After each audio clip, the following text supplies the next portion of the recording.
This week's parasha is Parashat Vayikra, but we all know it as Parashat Zachor because the minhag of Am Yisrael this Shabbat is to read Parashat Zachor et asher asa lecha Amalek, and I think that this year the meaning of Zachirat Amalek is a little bit more closer to home. I think I can tell you personally that when I was preparing this year and thinking about it, I actually felt that I understood certain things I never understood before about this mitzvah. And I hope to talk a little bit about it towards the end, but I'm going to start more with the halachic discussion and then perhaps get into some more philosophical, theological questions regarding this mitzvah called the mitzvah of remembering Amalek. They just finished opening upstairs. That's why. Okay, but stay there. Okay, so the mitzvah this week is to hear the reading of Parashat Zachor. I want to understand briefly what is the source of this mitzvah, what does it include, and who is chayiv in this mitzvah. So, if you look at some Rishonim, look at the Ramban and the Rambam. The mitzvah seems to really be focused more on remembering Amalek, and it's not very clear from the psukim that there's actually a mitzvah to read it from a Torah. There's no real source that says explicitly that the mitzvah of remembering Amalek must be done from a Sefer Torah, must be done in a minyan, must be done in a laning situation. L'chorah, if you look at your source sheet and you look at source number 4, the Ramban, for example, on the pasuk Zachor et asher asa lecha Amalek, he mentions the drasha kvar hizkarti hamidrash hidarshu v'sifra yachol belibcha. Could it be that perhaps the mitzvah to remember is only in your heart? Shu omer lo tishkach harei shechichat halev amura. Ha man came Zachor. The Torah does not just tell us to remember; it tells us that we should not forget. There are two different verbs here, to remember and to not forget.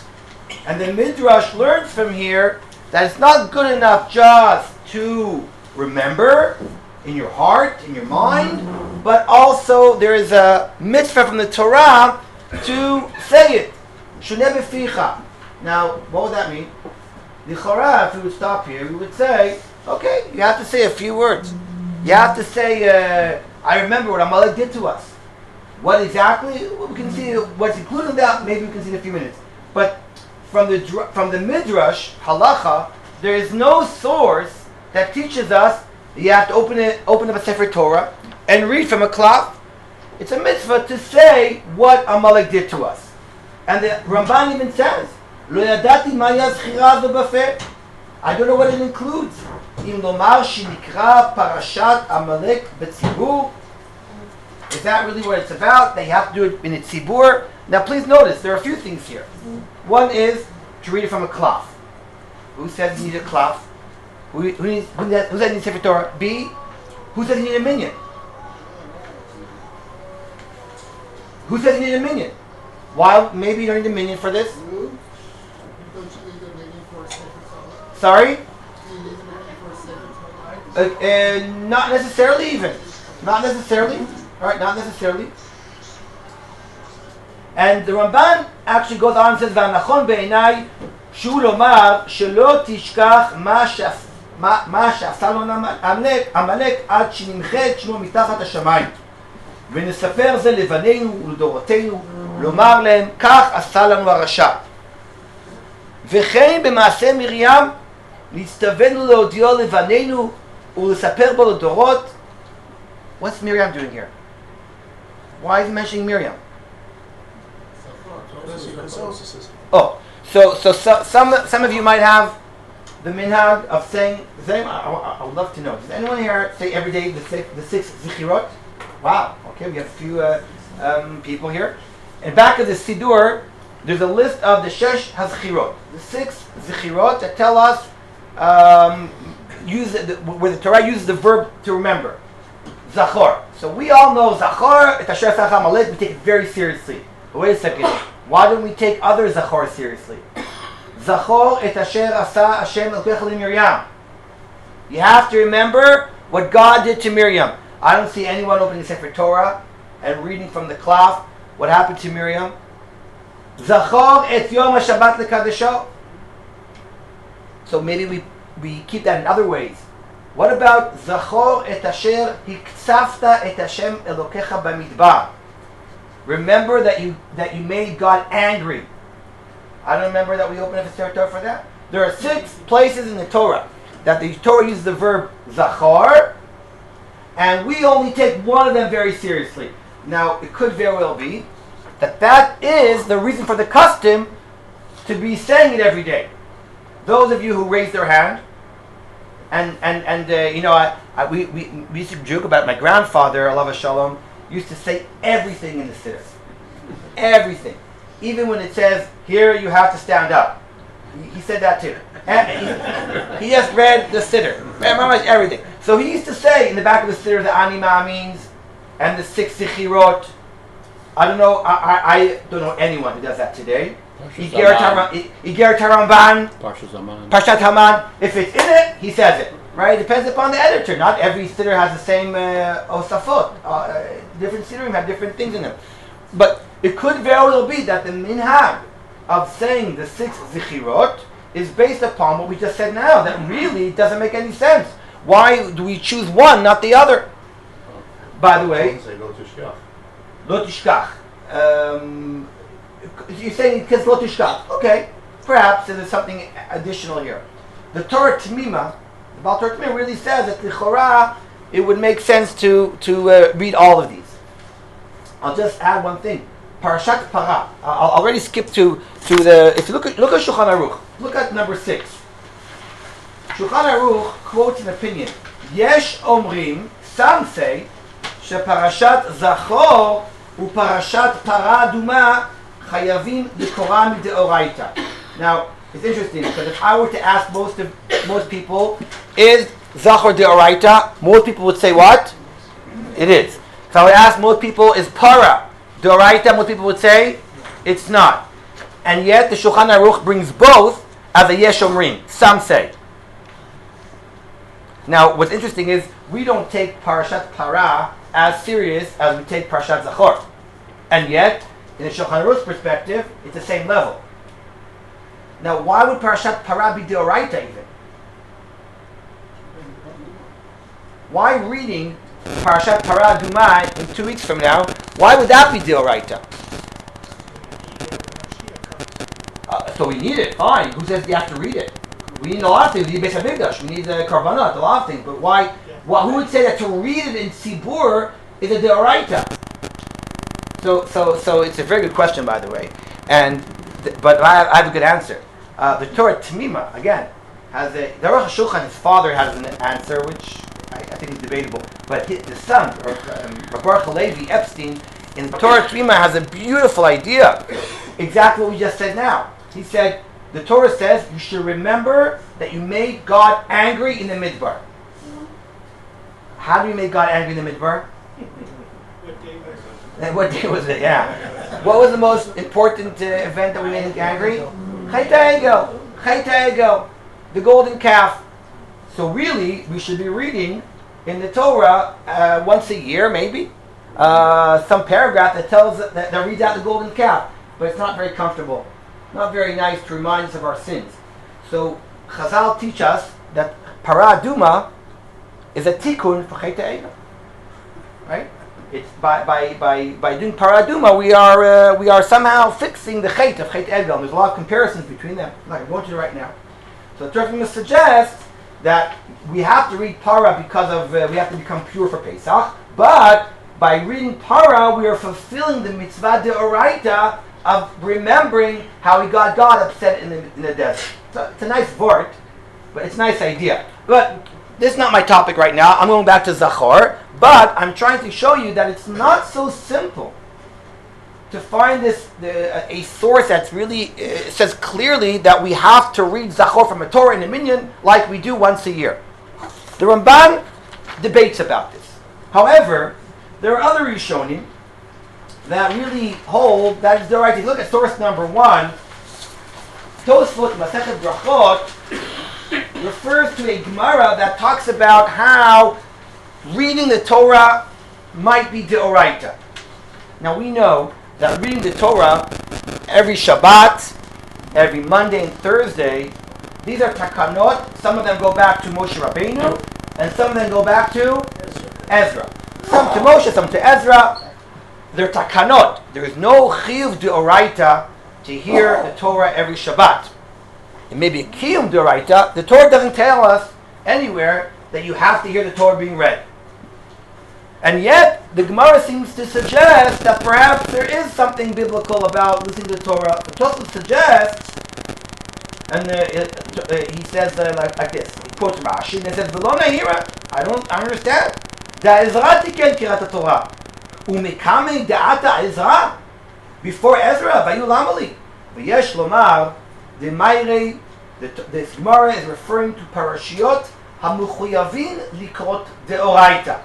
Kemo parashat Zachor. Says Tosfot, there is something biblical in the Torah that we have to read, and that is parashat Zachor. So the Tosfot is very famous. This Tosfot became very famous as one of the opinions that holds that reading Zachor from the Torah is a chiyuv deoraita. Where do you get that from? Where do you get it from? Right? Good question. Wait a second. Let's look at the Rosh. The Rosh, in source number 2, tells us a story. It's a Gemara story. Maaseh beRab Lezer shenichnas lebeit hamidrash v'lo matza sham asara. It's a very famous story.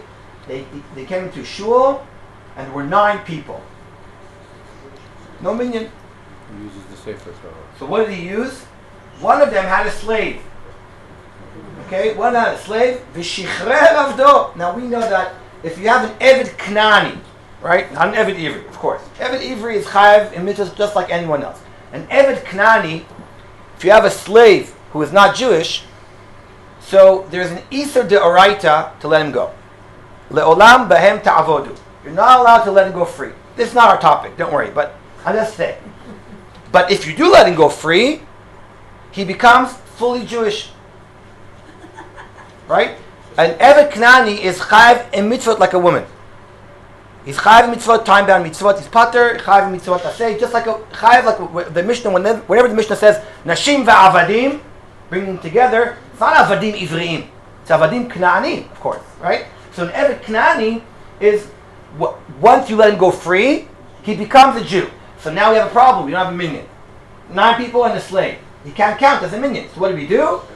We let him go free. And we have a minyan. That's what the Gemara says. V'shicher avdo v'shlimo asara v'heichi avid hachi. The Gemara says, how did you do such a thing? Ve'amar Rav Yehuda kol mishacher avdo over ba'aseh sheneimar l'olam behem ta'avodu. How can you do that? You're not allowed to let your slave go free. Because it says le'olam behem ta'avodu. You're not allowed to. So how do you do that? The Gemara says mitzvah de rabim shani. It's a mitzvah for the community that overrides the mitzvah or lo ta'aseh of not letting your slave go free. Says the Rosh, what would be considered a mitzvah that would be good, that would be important enough to let my slave go free? So he says, afilu mitzvah de rabbanan, k'gum nishmo kedusha u'baruchu. He says, even kedusha baruchu, that's good enough. The lo mistaberli, I don't think we're talking about a case be'asara deoraita. I don't think he said we have to get to a situation in which the justification to let the slave go free would only be in a case where I have a deoraita obligation of 10 people, like Parashat Zachor. So we did all that to prove that the Rosh, just like Tosfot, also understands that it's not only from reading from the Torah, but that you need a minyan. Midoraita.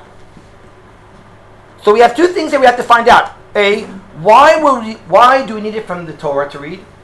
And B, why do we need a minyan? That's what the Rosh says. We need a minyan. Midoraita. Why would that be such a thing? So many Achronim try to understand these Rishonim, where are they coming from? And the truth is, these are all different suggestions. You probably can make some of them your own. If you look at source number 8, Karen Ora, Karen Ora, a very important achron. A very important achron from Karlin. David Karlin, I think his name was. And he questions a little bit what we spoke about now. And talks about the different zichirot that we have. And he asks another question. Wait a second. Why do we do it once a year? Who's to say? The Torah doesn't say how many times we should do zichirah. Maybe every day. I'll give you an example. We have one of the 6 zichirot is zichirat Yitziat Mitzrayim. How many times do we do that? Many. Every day. How many times? 3 times. Twice a day. Twice a day. It's a Haggadah. אמר רבי נזריה, הרי אני כאילו 70 שנה ולא זכיתי שתאמר את הדברים שנאמר למען תזכור את יום חמש כל ימי חייך, ימי חייך הימים, כל ימי חייך הלילות, right? Twice a day. ימי חייך, כל ימי חייך. Twice a day we have to do זכירת יציאת מצרים. When do we do it? In Kriyat Shema. We do it in Shachris and Amar. So maybe we should do Zichras Amalek every day too. Once a week, once a month. Why do it once a year? So we have another question here. So he says like this.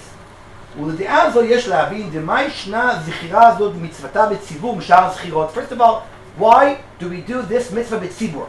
Yitziat Mitzrayim, everyone does to themselves. Why is Zechirat Zachor done in public? The whole community comes together in a minyan. His answer is, oh, I'm reading in Karen Ora, I'm sorry. 3 lines from the bottom. 3 lines from the bottom. Source number 8. Source number 8, 3 lines from the bottom. וצריך לומר, דכיוון דכוונת הזכירה היא לנקום נקמת השם מאת החטאים האלה, זהו דבר המוטל לציבור. Let's stop here a second. Says the Karen Ora, what is the mitzvah exactly of Zichirat Amalek? He says, it doesn't stand by itself just to remember what they did to us. Part of the mitzvah, as he says, is linkom nikmat Hashem, is to revenge, is to avenge, is to fight. The mitzvah of Zichirat Amalek doesn't stand by itself as a mitzvah just to remember, unlike all the other mitzvot. And therefore, we need a tzibur. Why? Because the mitzvah to destroy Amalek is a mitzvah on the tzibur, on the community. In the world of mitzvot, we can divide mitzvot into many different sections. Aseis, lo ta'aseis, zman grama, lo zman grama, chiyuviot, kiyumiyot. One way is to divide them between mitzvot ala yachid and mitzvot ala tzibur. Appointing a king, for example, is a mitzvah. It's a mitzvah on the tzibur. No one here has a mitzvah to go out and appoint a king. We spoke last week about the mitzvah to build the Beis HaMikdash. And we said last week, there is no mitzvah on the individual to build the Beis HaMikdash. It's a mitzvah ala tzibur. Mitzvat milchama, fighting a war, is a mitzvah on a tzibur, not on individual. We'll get back to that in a second. But before we continue, I would like to really question that. Is that really true? That the mitzvah to remember Amalek is connected to the mitzvah to fight? Is that such a simple idea? I would like to discuss with you a few nafkaminas to that question. If you go to source number 3, I want you to please appreciate how much I'm using my sources today, right? I don't always do that. Just saying. Okay. Maybe no coffee this morning does that to you. Source number 3. The Sefer HaChinuch teaches us mitzvah lizkor ma she'asa Amalek b'tzeitam mimitzrayim.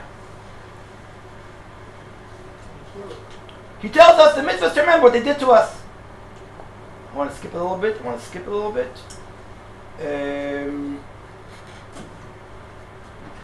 I'm going to skip actually quite a lot. We'll go back to later on. And then I'm going to go, if you go to the next page, towards the end of the Sefer HaChinuch. And I'll ask you a question. Are women chayav to remember what Amalek did to us? Is there a difference between men and women? Yes. Ooh, that's a yes? Well, that's a no. Okay, let's see what the chinuch holds. Says the chinuch, Noheget mitzvah zo b'chol makom u'b'chol zman. This is towards the end of the chinuch. This mitzvah, he says, applies everywhere, not only in Israel, and it applies in all generations, even when there's no migdash. But who's chayav?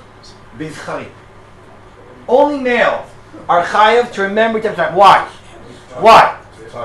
Ki lahem la'asot hamilchama v'nikmat ha'oyev lo lenashim. Wow. What's his reason? Why are women patur? Because he says the mitzvah to remember Amalek doesn't stand by itself. The mitzvah of Amalek is part of the mitzvah, which is a separate mitzvah, to destroy Amalek. Women, he says, are patur from destroying Amalek, and therefore they're patur also to remember Amalek. Here is a very interesting nafkamina. If we really hold that both mitzvot are connected, the mitzvah to remember, the mitzvah to destroy Amalek, which are two separate mitzvot, if they are connected, we saw that in the Karen Ora, that he says that's why we read it b'tzibur. We read the mitzvah of Zechira b'tzibur, because it's connected to the mitzvah of killing Amalek, and that's done b'tzibur. The Sefer HaChinuch, much earlier, already tells us that they're connected, and the nafkamina is women. Comes along the Minchas Chinuch, and you don't have it in front of you, I apologize. The Minchas Chinuch, Rabbi Yosef Baba, the famous commentator on the Sefer HaChinuch, and makes two arguments against the Chinuch. First argument, he says, who's to say that these two mitzvot are connected? That's a chiddush. The Torah teaches us you got to remember Amalek. The Torah teaches us you have to destroy Amalek. These are two separate mitzvot, and he says, I don't agree with you necessarily that they are connected. And B, he says, even if they are connected, women are chayav to kill Amalek. Women, he says, women are chayav to go out and destroy Amalek. It's a mechemet mitzvah, and mechemet mitzvah, the Mishnah says, Masechet Sota, Hakol yotzin afilu chatan michedro v'kala michupata. The Minchas Chinuch, it's fascinating, hundreds of years ago, argues that in mechemet mitzvah, women are chayav to go to war. And the truth is, it's Pshat Mishnah. It's a Pshat Mishnah. But if it competes with, if you just got married, the man has to stay with his wife. It doesn't say anything about the wife. Mechemet mitzvah? What do you mean? What do you mean? What does it mean? Mechemet mitzvah, even everyone goes. Every man goes to war. No one stays behind. But if you go out to war, Right. it never says anything about the woman going. The Torah doesn't say. The Torah just says that. You're right. The Torah says that men that for mechemet reshut.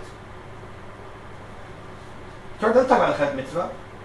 Mechemet mitzvah, everyone goes to war. The Torah says. Yeah, but the Torah doesn't use the phrase kala or chatan, correct? The Torah says for mechemet reshut, certain people are patur. The Torah doesn't teach us what about mechemet mitzvah.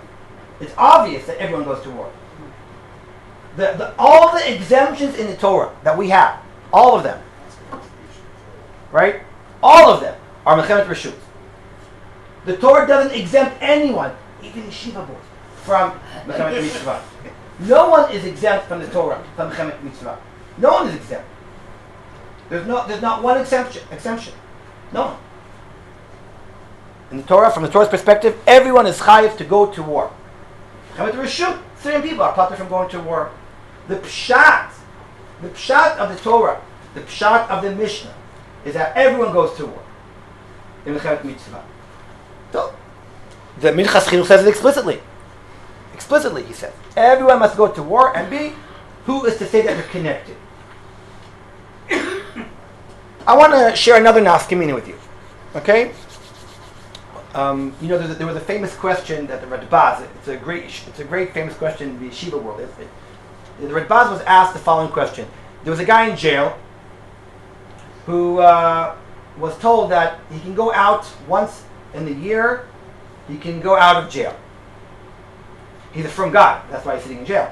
And he discussed. He asked his Rav if he can ask to go out for one time. What mitzvah should that be? And he should go out of jail to do. What's the most important mitzvah that you could? You can go out for Yom Kippur. You can go out for Tu B'Shvat. You can go out for, obviously, for the most important one, like Ba'omer, going out to Har Meron. There are different mitzvot that are important in Judaism. Which mitzvah should he go for? Megillah reading? Oh, so the answer was, you can go now for Mincha, go out to Mincha. The first mitzvah that comes your way, you should go do it if you can do it. It's now time for Mincha, go out, daven Mincha. Now, mitzvah ba'al yadcha, nachon, the mitzvah comes to you. It's a very famous tshuva. So, in a similar way, the question that we have is like this: a guy is in a situation that he can only make either Megillah reading or Shabbat Zachar. What should you do? What should you do? Anyone? What's more important, Zachar or Megillah? Oh, should Zachar is held to be Mioraisa, you have to do that? Zachar comes first. Let's weigh them in the hierarchy. Which is more important, halachically? Zachar or Megillah? To hear Zachar or... So if you look at source number 5, the Trumas Hadeshen. Trumas Hadeshen, Rabbi Yisrael, one of the last of the Rishonim, had a similar question. People that live outside the big city, there's no minyan, they want to go to a community for Purim, Kedei Lishma Mikra Megillah, they want to hear the Megillah reading. Should they be careful to come for Shabbat Zachar too? Or not? Tshuva. Yireh. The Adraba. Tzarich Tzei. You have to hear more. Parashat Zachor B'tzibur. Mikra Megillah. Because what we just said today is Zachar is the Oraita. Megillah is what? Maybe more than the Rabbanan. What do we call something more than the Rabbanan? Divrei Kabbalah, because it's like on a Navi level. Maybe it's less than Doraita, more than the Rabbanan. We're not going to right now. And therefore he says, you really should go here, Parashat Zachar. More important. Comes along the Magen Avraham in source number 7. I'm going to say it out loud in source number 7. The Magen Avraham says, I understand, what's the problem? You have a problem either to hear Zachar or to hear Megillah. I'll solve the problem. Come to Shul on Purim. Don't come for Zachar. Come for Purim. Now, besides reading Megillah, what else do we do on Purim? We read the Torah. What do we read? Vayavo Amalek, Vayilachem Yisrael. There are 2 paragraphs in the Torah that describe fighting Amalek. One is in the end of Bishalach, the war against Amalek. And the other one is the end of Kitei Dvarim.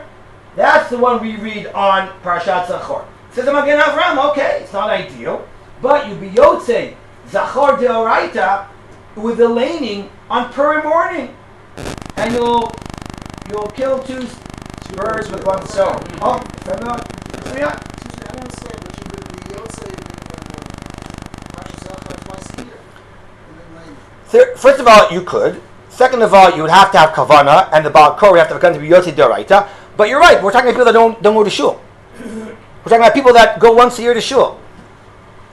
That's what we're talking about. People that live in the middle of nowhere, and now they have to come, right? So they don't go to shul. So now the question is what to do. So Magen Avraham, we're very pampered today. We live by shuls. I think it was a bit different then. So Magen Avraham says, no problem. Says the Mishnah Berurah, I disagree. Why do I disagree?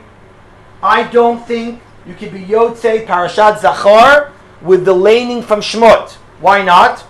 Because if you compare the words of the Torah in Shmot to the words in Sefer Dvarim, you'll see a big difference. In Shmot, Kadosh Baruch Hu says, it's my war against Amalek. In Dvarim, it's Am Yisrael's war against Dvarim. Says Mishnah Berurah, the mitzvah of Zechiras Amalek doesn't stand by itself. It is connected to the mitzvah of destroying Amalek. when we chose to read the parsha of Dvarim at the end of Kiteitzei on Shabbos Zachar, it's because that paragraph brings together the mitzvah of Zechira and the mitzvah to destroy Amalek. He says only then are Yotzi Deoraita, just like the Sefer HaChinuch, right? So just like Sefer HaChinuch said, the mitzvah to remember is connected to the mitzvah to destroy Amalek. Says the Mishnah Berurah, I agree with that opinion, and therefore the nafkamina is you can only be Yotzei the parsha of Kiteitzei and not the parsha of Parashat Bishalach. So we already have 3 halachic ramifications that come out of this question whether or not the mitzvah to remember is connected to the mitzvah to destroy Amalek, or are they 2 separate mitzvot? 1, we said reading in a minyan. B, are women chayav? And C, we said whether or not you can be yotzei other parashiot besides kiteitzei. 3 nafkaminas. But I want to dwell upon this question. Why is that so? Why would we argue that these 2 mitzvot are connected? L'chora, 2 separate mitzvot, zechira, and mitzvah to kill Amalek. So I think here we need a little of a drush, which is not that difficult. And I think that it's a very profound idea about what is Zechirat Amalek all about. The Torah believes a lot in the mitzvah to remember. We as Jews, we don't maybe sometimes always realize how much, maybe it's because, I don't know what was before what, but a very big part of our Judaism, of our tradition, of our who we are, is the idea of zikaron. We have so many mei zikaron. Yes? Question about that. The question is, why are you told to remember? Oh. If you're told to remember because Amalek is a terrible, terrible, I would say one person, but it's not. We know Amalek is representative of evil that is being done to the Jews. So what do you do about evil? You destroy it. Oh, so okay. of course it's Okay, connected. so you can give the shir, great. So yeah, Nachon, meaning zikaron by itself is not important if it doesn't lead to action. That's what we're saying. The Torah talks so much about zikaron. To remember Shabbat, remember Yitzhak Mitzrayim, to remember so many things. It's so much part of our tefillot, of our chagim. How many Yimei zikaron do we have? I don't know if I don't think that any other country in the world has Yom HaZikaron like we have for Chelei Tzahal. No other country has that in the world. I don't think so. I remember once I was in but they go on the barbecues and they have sales. I mean, no one lives it that way. No one lives Zikaron. I was once in London, and they announced over the loudspeaker that today's Memorial Day in England. And they asked everyone to stand up for a minute of silence. And it was very noticeable that no one did. No one did, except the Israelis. All the Israelis that were waiting for the plane to go to Israel, you could see the whole airport was walking around. No one cared. But the Israelis, out of respect, stood for a moment of silence. This idea of zikaron, of collective memory, that is not just by itself. The fact that Yom HaZikaron in Israel is the day before Yom HaAtzmaut. It's the same idea. Memory is not just about memory. What it does to you, where it takes you. It takes us to Yom HaAtzmaut. When we talk about Yom HaZikaron of Rosh Hashanah, it's not just to remember. It's to lead us to action. It's to make us realize what our job is, what our responsibilities are. Mechiyat Amalek, there's no mitzvah just, according to this, to remember for the sake of remembering if it doesn't bring us to act. If it doesn't bring us to realize who we are facing, who are our enemies. To not forget what we are facing. I think that this idea of the past few months, I think, is so simple. That already the world, right, forgets really quickly who we are facing, who we are dealing with. And we must not forget. And that must bring us to action. So that's, until now, we spoke a little bit about the connection between the mitzvah to remember, the mitzvah to destroy Amalek, and how that may create certain nafkaminas. And if you remember, we started with the Karen Ora, who told us that this is why we read it in a minyan. in a tzibur, because the mitzvah of Amalek is on a tzibur to teach us, to remind us. This is a mitzvah on the public, on the people. But we didn't answer yet. Why do we read it from the Torah? So here, the Achronim tell us that maybe it's learned from the pasuk regarding Amalek. Tov zot zikaron b'sefer. Some people say the Torah as if emphasizes that it should be done from a sefer, from a book. So that may explain why we need it from the Torah. We just explained why we need a tzibur, but you should know that some poskim say that it's not so clear, and that theoretically you could read from a chumash. If you don't have, if you can't go to shul on Shabbat Zachor, you should take a book, a chumash, read it from a chumash. That's what the poskim say. The Ramah says take a sefer Torah without a minyan. Some people say just take a chumash. If again, it's the best thing is to come to shul and to hear it with minyan. Going back to women, by the way, there are many poskim that disagree, besides the Minchas Chinuch, with the Chinuch, and they hold that women are chayav to hear Parashat Zachor, including the Binyan Tzion, Rav Ettlinger, Rav Avad Yosef. Many poskim argue that women are chayav. There's a big machlok at poskim till today. Rav Shlomo Zalman says no, Rav Avad says yes. The minhag is that women usually take this very seriously, as men do, and the minhag is that women hear Parashat Zachor like men and take it seriously. It's still a machloket, but it's the minhag. So according to what we just did until now, we tried to explain the different opinions why Zachar is not just the oraita, but why it is done the way it is done, b'tzibur, b'minyan, b'kira b'torah. One last thing, why once a year? Why not every day? So some people say the following. They say, the Torah says, lo tishkach, you shouldn't forget. How long does it take a person to forget something? So they say 12 months. Why 12 months? Where do we get that idea from 12 months? From Avelus. Avelus is 12 months Avelut. When someone dies, the Gemara says there's a gzeirah that up to 12 months a person doesn't forget, and after 12 months there's an element of shichicha. A certain element of shichicha after 12 months. So from here people said, if you have to remind yourself something, not to forget it, it has to be done every 12 months. So you shouldn't go 12 months without reminding yourself of Amalek. That way you won't forget. So, it's a nice idea. Sefer HaChinuch, by the way, says you should do it every 2-3 years. Why? Because then the Torah used to be read every 2-3 years. Right? So it's really probably more because we read the Torah once a year in a cycle.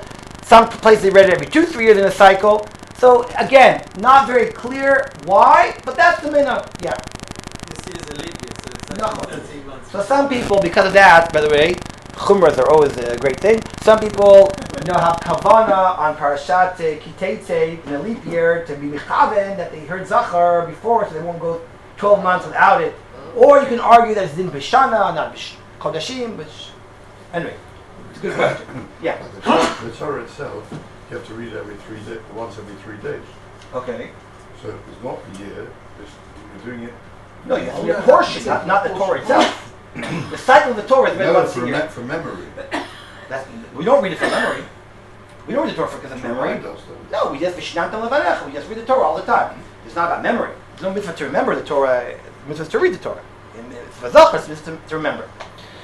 Okay, so I have a few more minutes in which I would like to go off a little bit on the theological discussion about Amalek. Because I have to say that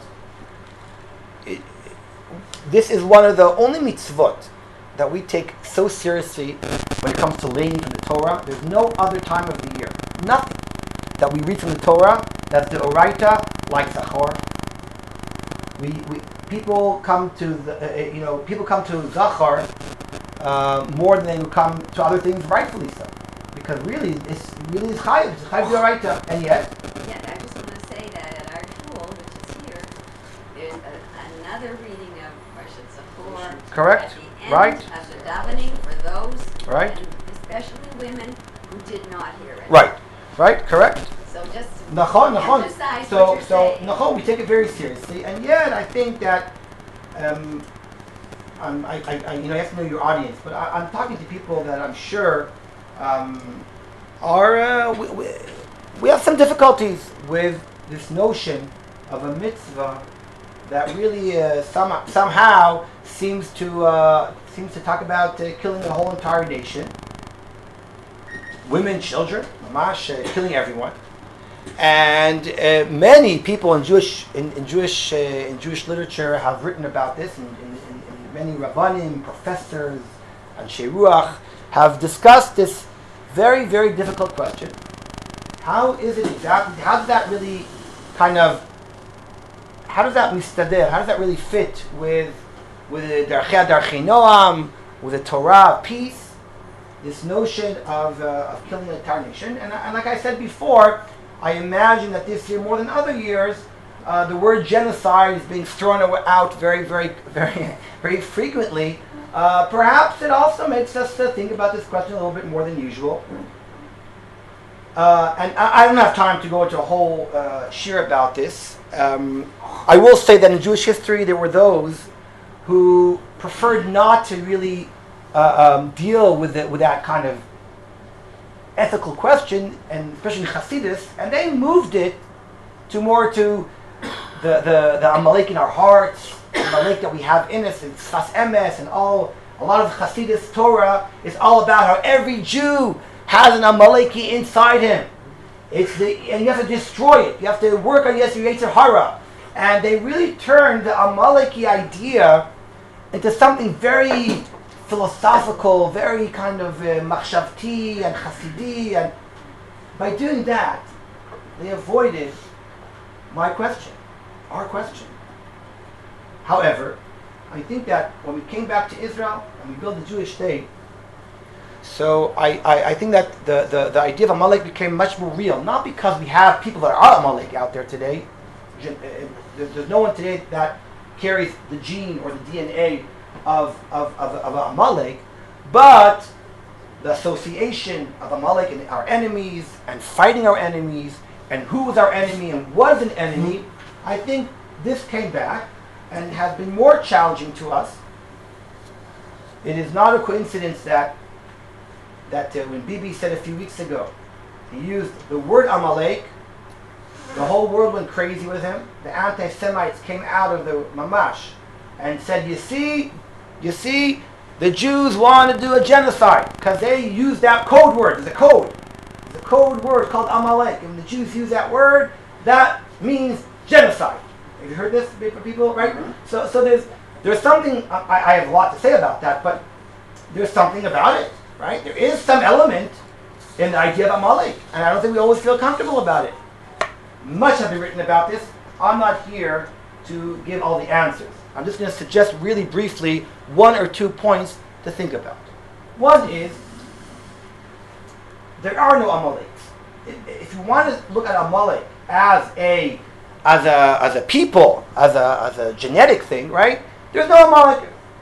And that, by the way, is mentioned in a few places.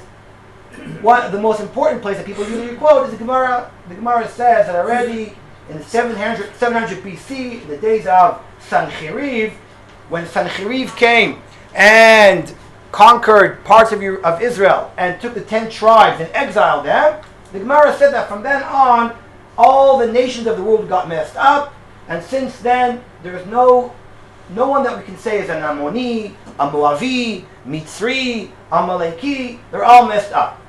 And by the way, that's why there were questions. There were questions whether or not you're allowed to receive converts from Italy, because they might be a descendant of Ammon and Moavi. There were poskim that discussed this. Should we be choshesh that someone's an Ammoni or a Moavi? There were tshuvas about should we accept German Gerim, because according to some tradition they are descendants of Amalek. And can you or not accept Amalek is a big machloket, it's a big discussion which I'm not going to right now.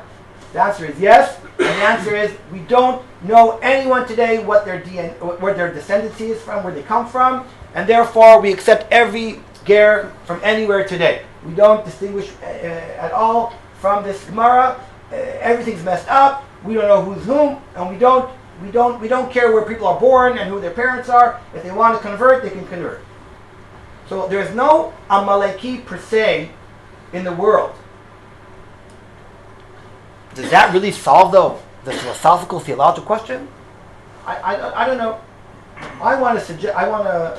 There a lot has been written about this. Everyone is aware of the Soloveitchik's idea. I mentioned a few weeks ago here. Rabbi Soloveitchik said something very, very, I would say even extreme, quite radical.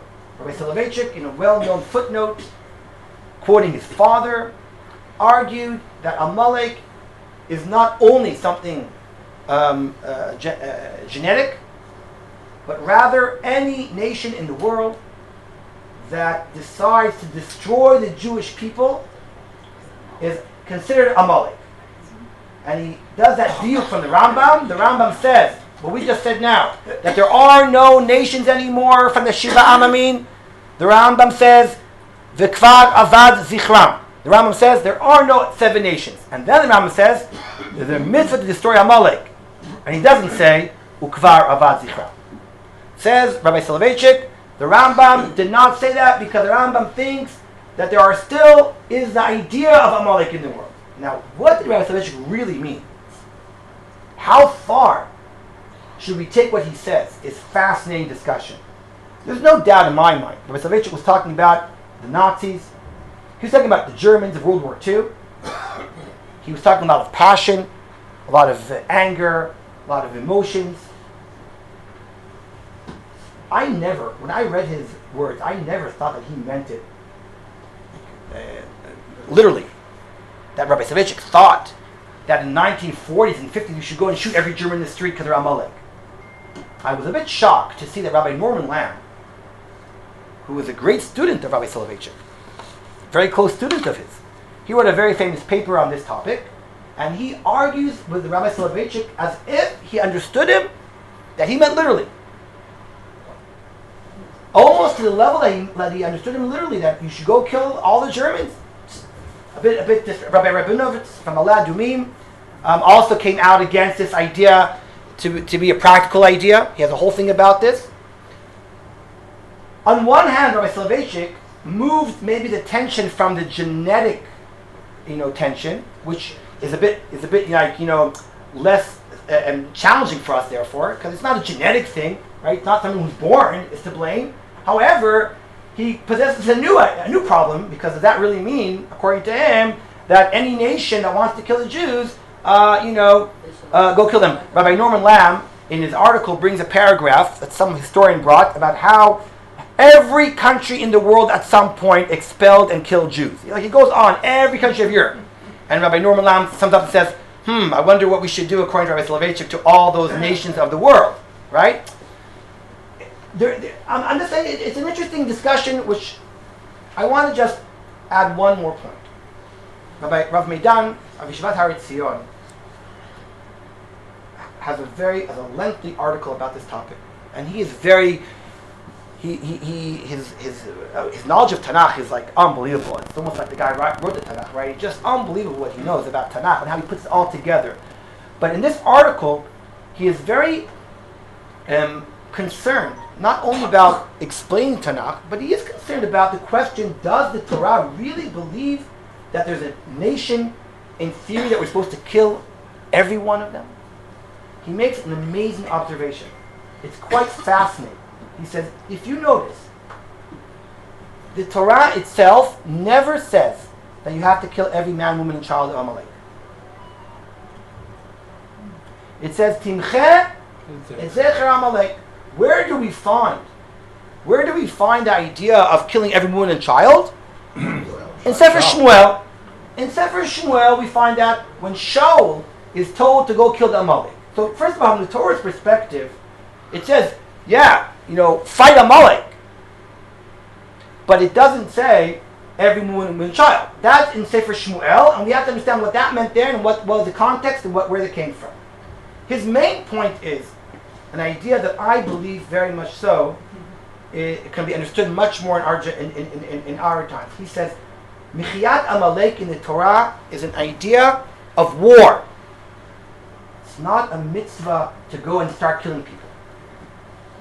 It's a mitzvah that during war, the Torah is telling you, when Amalek fights you, you fight them. It's a nation against nation. Most wars that we fought here in Israel for many years has been against the army.